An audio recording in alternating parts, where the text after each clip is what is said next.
Chapter 2 biological classification part 5। तो देखो last video में अगर आपने लास्ट तक देखी हो तो हम स्लाइम मोल्ड पढ़ रहे थे, लेकिन वीडियो कट हो गई थी, तो उसके लिए पहली बात तो सॉरी। आज हम पार्ट नंबर 5 में स्लाइम मोल्ड से दोबारा स्टार्ट करेंगे। कोई बात नहीं, जितना हमने पढ़ा होगा वो हमारा रिवाइज भी हो जाएगा। तो स्टार्ट करते हैं हम। देखो मैं ओवरऑल बता देता हूँ। हम किंगडम प्रोटिस्टा पढ़ रहे हैं। किंगडम प्रोटिस्टा में हम 5 सब कैटेगरीज आती हैं: chrysophytes, dinoflagellates, euglenoids, slime moulds and protozoans. हम 4th नंबर पर थे, यानी स्लाइम मोल्ड्स पर स्टार्ट करते हैं। स्लाइम मोल्ड को फॉल्स फंजाई भी बोलते हैं, क्योंकि स्लाइम मोल्ड दिखने में फंजाई जैसे दिखते हैं लेकिन होते नहीं हैं। तो इसके बाद हमने पढ़ा था कि ये सेप्रोफाइटिक होते हैं। सेप्रोफाइटिक का मतलब क्या होता है कि डेड या डिकिंग बॉडी से न्यूट्रिएंट्स लेना, या फिर किसी ऑर्गेनिक मैटर से, किसी ऑर्गेनिज्म है या फिर कोई एनिमल है, अगर वो मर गया है उससे अगर न्यूट्रिएंट्स लेते हैं उसको होता है saprophytic. Body moves along डिकिंग twigs and leaves and फिर ऑर्गेनिक मटेरियल। तो स्लाइम मोल्ड की जो बॉडी होती है वो सड़े गले लीव्स या फिर कोई पत्ते या फिर कोई टहनी होती है उसकी तरफ मूव करेगी, और उसमें जो है ऑर्गेनिक मटेरियल होगा उसको एनकैप्स कर लेगी। अंडर फेवरेबल कंडीशन, जब इनकी पसंदीदा कंडीशन होती हैं, यानी इन्वायरमेंट या मॉइस्चर, कुछ कंडीशंस होती होंगी इनकी पर्टिकुलर जो इनको पसंद होगी, वो एनसीईआरटी में नहीं है। तो जो फेवरेबल कंडीशन होती है उसमें ये एग्रीगेशन कर लेते हैं, ग्रुप बना लेते हैं। कौन? Slime mould. उसको बोलते हैं प्लास्मोडियम। फिर मैंने आपको डिफरेंस बताया था कि भाई स्लाइम मोल्ड का जो एग्रीगेट है उसको प्लास्मोडियम बोलते हैं। एक प्लास्मोडियम और पढ़ेंगे हम कि इस प्रोटोजोन की एक कैटेगरी होती है स्पोरोजोन। स्पोरोजोन का एग्जांपल होता है प्लास्मोडियम, और ये प्लाज्मोडियम मलेरिया कॉज करता है। तो इसका डिफरेंस मैं लास्ट में भी बताऊंगा। अब उसके बाद हम आगे बढ़ते हैं कि ये जो प्लाज्मोडियम होता है ये ग्रो करता है, कई शीट तक फैल जाता है। उसके बाद जब अनफेवरेबल कंडीशन आती है, जो इनको पसंद नहीं है, वो वाली कंडीशंस आती हैं, तो ये डिफ्रेंशिएट होंगे और क्या बना लेंगे? फ्रूटिंग बॉडीज बना लेंगे। अब ये जो फ्रूटिंग बॉडीज होती है ना, फ्रूटिंग बॉडीज जो होती हैं, इनके जो टिप होता है यानी किनारा होता है, उसके ऊपर स्पोर्स होते हैं। अब स्पोर प्रोसेसेस ट्रू वॉल। ये जो स्पोर्स होते हैं, यानी देखो दोबारा देखो, प्लास्मोडियम था, एक एग्रीगेशन था। जैसे ही अनफेवरेबल कंडीशन आई, वो चेंज हो गया, उसने दूसरी फॉर्म बना ली, उसको हम बोल रहे हैं फ्लोटिंग बॉडीज। अब ये फ्लोटिंग बॉडीज की टिप पर, एंड पर स्पोर्स होते हैं। अब वो जो स्पोर्स होते हैं ना, उनके पास होती है वॉल, ट्रू वॉल। यहाँ पे ट्रू वॉल क्यों बोला? क्योंकि अभी तक जो हमने पढ़ा ना ये स्लाइम वॉल, इनके पास कोई भी सेल वॉल नहीं होती है। ये स्लाइम मोल्ड जब डिफरेंशिएट होते हैं अनफेवरेबल कंडीशन में, जब फ्लोटिंग बॉडीज बनाते हैं, फ्लोटिंग बॉडीज के टिप पे जो स्पोर होता है उनके पास सेल वॉल आती है। इससे पहले सेल वॉल नहीं आई थी।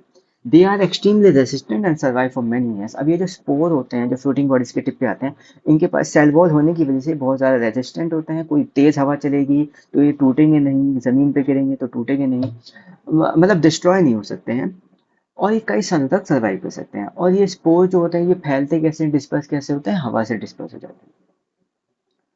अब हम बात करेंगे लास्ट में। देखो हमने इसको कैसे ट्रिक से याद किया था, सी डैस्प। एक बार मैं जूम आउट करके दिखा देता हूँ कि इस किंगडम प्रोटिस्टा की जो 5 सब कैटेगरीज हैं उनको सी डैस्प से हम लर्न कर रहे हैं।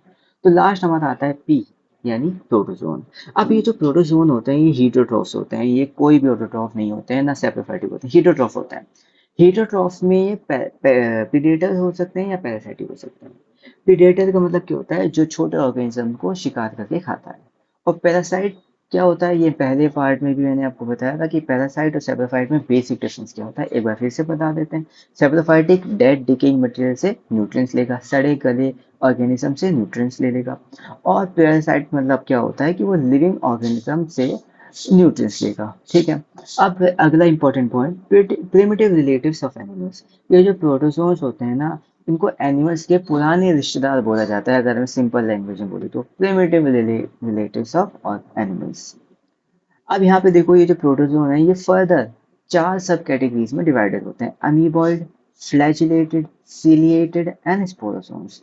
कोई इतना कॉम्प्लेक्स नहीं है, ये बहुत आसान आसान है। अभी जब हम पहली बार पढ़ते हैं तो हमें लगता है बहुत ज़्यादा कॉम्प्लेक्स है कि भाई किंगडम प्रोटिस्टा में भी कैटेगरीज हैं, और फिर यहाँ जब प्रोटोजोन पे आए तो इसमें भी और सब कैटेगरीज है। तो ये हार्ड नहीं है, इसको 3 बार रीड करेंगे तो बहुत आसान लगने लग जाएगा। सबसे पहले हम बात करते हैं प्रोटोजोन में अमीबॉइड की। तो जो अमीबॉइड होता है ये फ्रेश वाटर में पाया जाएगा, सी वाटर में पाया जाएगा, और जो नमी वाली गीली मिट्टी, मॉइस्ट सॉइल होती है थोड़ी सी, उसमें भी पाया जाएगा। दूसरा, move and capture by pseudopodia pseudopodia false feet. तो आपको पता होगा जैसे अमीबा होता है ना, तो ये अमीबा जैसे ही होते हैं। ये स्यूडोपोडिया इनके पास होती है, यानी कि जिसको फॉल्स सीड भी बोलते हैं। उसके द्वारा ये मूव करते हैं और जो खाना होगा उसको कैप्चर भी करते हैं। Marine forms have silica shells. Amoeboid में के जो मेंबर्स जो मेरीन होते हैं, जो समुद्र में रहने वाले होते हैं, उनका जो शेल होता है वो सिलिका का बना होता है। ठीक है। अब सिलिका की बात हमने पहले भी करी थी, और पहले इसी किंगडम में करी थी, किंगडम प्रतिष्ठा में, लेकिन कहाँ करी थी वो आपको कमेंट में बताना है। चौथा पॉइंट यहाँ पे देखो, पैरासाइटिक फॉर्म होती है इनकी अमीबा की। पैरासाइटिक फॉर्म कौन सी होती है? वो होती है एंट अमीबा। ये एंट अमीबा क्या होता है? ये एक पैरासाइटिक फॉर्म होती है अमीबॉइड प्रोटोजोवन की, ठीक है, जो कि लिविंग ऑर्गेनिज्म से अपने न्यूट्रिएंट्स लेगा। दूसरी कैटेगरीज की बात करेंगे हम। देखो यहाँ पे कैटेगरीज कैसे हैं, जैसे अमीबॉइड का मतलब क्या हो गया कि वो प्रोटोजोन्स जो अमीबा जैसे होंगे, स्यूडोपोडिया होगी। फ्लैजिलेटेड प्रोटोजोन का मतलब क्या होगा कि वो प्रोटोजोन इनके पास फ्लैजिला होगा, और बस थोड़ी थोड़ी और डिटेल दे रखी है इसमें। और जैसे सिलिएटेड प्रोटोजोन का मतलब क्या हो गया? जिनके पास सीलिया हो गया। ठीक है। स्पोरोजोन प्रोटोजोन का मतलब क्या हुआ? जिसके पास स्पोर्स होगा, जो स्पोर बनाएंगे। ठीक। तो इतना कॉम्प्लेक्स नहीं है, इजी है और रिलेटेड है। अब हम बात करेंगे फ्लैजिलेटेड प्रोटोजोन की। तो फ्लैजिलेटेड प्रोटोजोन ये फ्री लिविंग हो सकते हैं या फिर पैरासाइटिक भी हो सकते हैं। इसमें बेसिक डिफरेंस बता देता हूँ। फ्री लिविंग का मतलब क्या होता है? ये किसी पर डिपेंड नहीं करेंगे अपने फूड के लिए, ठीक है, किसी छोटे कीड़े को या किसी को हम ये उससे न्यूट्रिएंट्स ले सकते हैं। पैरासाइटिक का मतलब क्या होता है? वो डिपेंड करता है लिविंग ऑर्गेनिज्म पे न्यूट्रिएंट्स लेने के लिए। तो ये दोनों हो सकते हैं, फ्री लिविंग भी और पैरासाइटिक भी। अब फ्लैजिलेटेड प्रोटोजोन है तो ऑब्वियसली इनके पास क्या होगा? फ्लैजिला होगा। इनकी भी पैरासाइटिक फॉर्म होती है। इनकी जो पैरासाइटिक फॉर्म होती है उसका नाम होता है ट्राइपेनोसोमा। ये जो ट्राइपेनोसोमा होता है एक बीमारी होती है, स्लीपिंग सिकनेस, वो कॉज करता है। ठीक है। तो इसकी असल में क्वेश्चन कैसे बनता जा रहा है कि अमीबॉइड प्रोटोजोन की पैरासाइटिक फॉर्म क्या होती है? एंटामीबा होती है। फ्लैजिलेटेड प्रोटोजोन की पैरासाइटिक फॉर्म क्या होती है? ट्राइपेनोसोमा। और ट्राइपेनोसोमा कौन सी डिजीज कॉज करती है? Sleeping sickness. अब हम आगे बात करेंगे सिलिएटेड प्रोटोजोन। ये एक्वेटिक होते हैं, यानी कि पानी में रहते हैं। Actively moving organism because thousands of सीलिया present. अब देखो सीलिया आपने पढ़ा होगा, एनसीईआरटी में एक लाइन है कि सीलिया जो होते हैं ओस की तरह होते हैं, OARS। ओस क्या होते हैं? जैसे बोर्ड में जो चप्पू होते हैं ना, उनको बोलते हैं। तो जिस तरीके से जो बोर्ड का जो चप्पू ओर होता है, जो कि बोर्ड को आगे बढ़ाता है, मूव कराता है, उसी तरीके से हजारों सीलिया प्रेजेंट होते हैं किसमें? सिलिएटेड प्रोटोजोन में। जो कि सीलिया वो सिलिएटेड प्रोटोजोन में जो भी एग्जांपल्स होते होंगे जैसे पैरामीशियम, उनको मूव कराने में मदद करते हैं। और ये सीलिया जो होता है थाउजेंड्स के नंबर में होता है। अब तीसरा इंपॉर्टेंट पॉइंट क्या है यहाँ पे? Gullet, cavity that opens to the outside of cell surface. Gullet क्या होती है? एक कैविटी होती है, ठीक है। एक कैविटी होती है जो कि सेल की सरफेस से बाहर निकलती है। इसका मतलब क्या हुआ? जैसे हमारी नाक है, नाक भी तो एक कैविटी है जो बाहर निकली हुई है, मतलब बाहर से ओपन है, उसी तरीके से आप समझ सकते हैं। चौथा point, water laden with food steered in gullet due to coordinated movements of rows of cilia. अब देखो क्या होता है, जैसे कि जो बोट होती हैं उसके जो चप्पू होते हैं, चार पाँच छः जो भी, उनको एक साथ चलाना होता है। उसी तरीके जो सीलिया होते हैं ना, जो सीलिया की ऐसी रोज होती हैं, वो भी एक साथ कोऑर्डिनेटेड मैनर में मूव करती हैं। ठीक है। जिससे जैसे पैरामीशियम एक्सिलिएटेड प्रोटोजोन होता है, तो वह एक साथ आगे मूव करेगा। ठीक है। अब यहाँ पे इंपॉर्टेंट बात उन्होंने क्या बताई थी कि जो पानी जब एनिमेशन मूव करेगा, जब आगे मूव करे हुए, तो जो पानी है जिसके साथ फूड भी होगा, न्यूट्रिएंट्स भी होंगे, मिनरल्स वगैरह भी होंगे, वो इस जो गलेट कैविटी है उसके अंदर आ जाएंगे। ठीक है। अब ऑब्वियसली मैं इतनी देर से बोल ही रहा हूँ, इसका एग्जाम्पल तो याद ही हो गया होगा कि सिलिएटेड प्रोटोजोन का एग्जाम्पल क्या होता है? पैरामीशियम। अब उसके बाद हम बात करेंगे लास्ट जो इसकी कैटेगरी है, स्पोरोजोन प्रोटोजोन। तो इसका नाम जो है थोड़ा ट्रिकी है, इसको टंग ट्विस्टर की तरह है, इसको याद अच्छे से रखें कि प्रोटोजोन में एक कैटेगरी होती है, सब कैटेगरी स्पोरोजोन। तो स्पोरोजोन प्रोटोजोन्स क्या होते हैं? Include organisms having infectious spore like stage in their life cycle.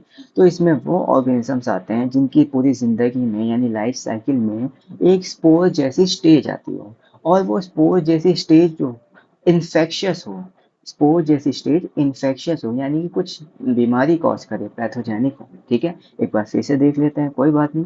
Sporozoan protozoan के मेंबर्स कौन होते हैं? जिनकी लाइफ साइकिल में उनमें स्पोर जैसी एक स्टेज आती है या फेज आता है जिसमें वो इन्फेक्शन कॉज कर सकते हैं, वो मेंबर्स होते हैं स्पोरोजोन के। अब सबसे जो नोटोरियस यानी घातक स्पोरोजोन होता है वो होता है प्लाज्मोडियम।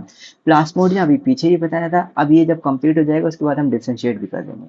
तो जो प्लाज्मोडियम होता है ये स्पोरोजोन का एग्जाम्पल होता है, ये मलेरियल पैरासाइट है यानी मलेरिया कॉज करता है, which has a staggering effect on human population, यानी कि ह्यूमन पॉपुलेशन पर इसने बहुत ज़्यादा अपना प्रभाव डाला है, ठीक है, घातक प्रभाव डाला है प्लाज्मोडियम ने। अब मैं इसको देखो डिफरेंस बताता हूँ। देखो ये जो ग्लाइडिंग मूवमेंट लिखा है ना नीचे, ये एनसीईआरटी में नहीं है, इसको नहीं पढ़ेंगे हम। तो यहाँ पे देखो ये एक प्लाज्मोडियम ये था, ये प्लाज्मोडियम क्या होता है स्लाइम मोल्ड का, ये प्लाज्मोडियम क्या होता है स्लाइम मोल्ड वाला। स्लाइम मोल्ड जब ग्रुप होकर के एग्रीगेट होकर के एक स्ट्रक्चर बनाते हैं उसको बोलते हैं प्लाज्मोडियम। और प्रोटोजोन इसमें चार कैटेगरीज में जो चौथी कैटेगरी है स्पोरोजोन, स्पोरोजोन का एक एग्जाम्पल होता है प्लाज्मोडियम। ये वाला प्लाज्मोडियम मलेरियल पैरासाइट है यानी मलेरिया कॉज करेगा, ठीक है। तो हमारा जो किंगडम प्रोटिस्टा है वो कंप्लीट हुआ है यहाँ पर, ठीक है। अब किंगडम प्रोटिस्टा कंप्लीट हुआ, उसके बाद किंगडम फंजाई, थोड़ा सा और बड़ा किंगडम है जो हम अगली वीडियो में पढ़ेंगे, लेकिन ये बहुत इंटरेस्टिंग है, बहुत ज़्यादा आसान है।